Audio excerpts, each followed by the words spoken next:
Guys সবাইকে জোহার, welcome back to my YouTube channel. আশা করি সবাই ভালো আছি। তো গাইস আজ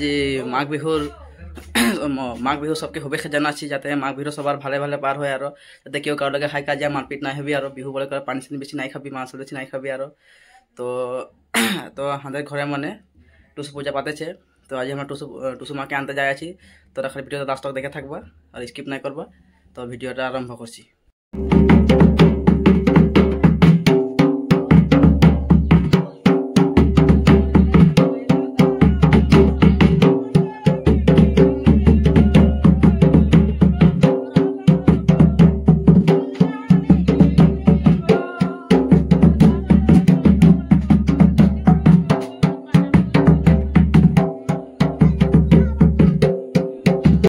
তো গাইস এখন গাড়ি আছে পাই গেলে আমরা সবাই যাই আছি টুসুমা কেন লোকে দিয়ে দেখ তো মানুষ আছে আর এরা ঢোল বাজায় আছে।